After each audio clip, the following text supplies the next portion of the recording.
To my YouTube channel Sahana Gowda blogs. ಇವತ್ತಿನ special ಏನಂತಂದರೆ ಪುದೀನ ಕಬಾಬ್ ಮತ್ತು ಚಿಕನ್ ಸಾಂಬಾರು. ನಾನು ಮೊದಲಿಗೆ ಈರುಳ್ಳಿ ಪೇಸ್ಟ್ ಮಾಡ್ಕೊತಾಯಿದ್ದೆ. ಈರುಳ್ಳಿ, ಬೆಳ್ಳುಳ್ಳಿ, ಶುಂಠಿ ಹಾಗೂ ಅರಿಶಿನ ಹಾಕ್ಕೊಂಡು ಪೇಸ್ಟ್ ಮಾಡಿಕೊಂಡೆ. ಈಗ ಕುಕ್ಕರ್ ಇಟ್ಟು ಅದಕ್ಕೆ 3 ಟೇಬಲ್ ಸ್ಪೂನಷ್ಟು ಎಣ್ಣೆ ಹಾಕಿ, ನಂತರ ಅದು ಪೇಸ್ಟ್ ಏನು ರುಬ್ಕೊಂಡಿದೆ ಅದನ್ನು ಹಾಕಿ ಸ್ವಲ್ಪ ಹಸಿ ವಾಸನೆ ಹೋಗೋವರೆಗೂ ಫ್ರೈ ಮಾಡಿಕೊಂಡೆ. ನಂತರ ಚಿಕನ್ ಹಾಕ್ಕೊಂಡು ಅದನ್ನು ಫ್ರೈ ಮಾಡಿಕೊಂಡೆ.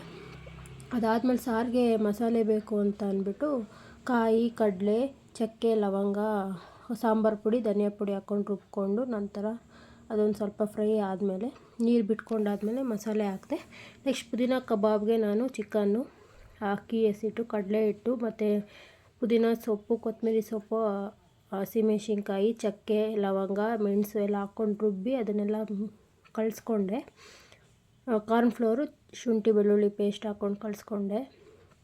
ಕಾರ್ನ್ಫ್ಲೋರ್ ಇಲ್ಲ ಅಂತಂದರೂ ನೀವು ಅಕ್ಕಿ ಹಿಟ್ಟು ಹಾಕ್ಕೋಬೋದು. ಸಾಂಬಾರು ಆಲ್ರೆಡಿ ರೆಡಿ ಆಯಿತು. ಇವಾಗ ನೆಕ್ಸ್ಟ್ ಪುದೀನ ಕಬಾಬ್ ಹಾಕ್ಕೊಂಡು ಪುದೀನ ಕಬಾಬ್ನ ಫ್ರೈ ಮಾಡ್ಕೊತಾ ಇದ್ದೀನಿ. ಈಗ ರುಚಿಕರವಾದ ಪುದೀನ ಕಬಾಬ್ ಸವಿಯಲು ಸಿದ್ಧ. Thank you for watching.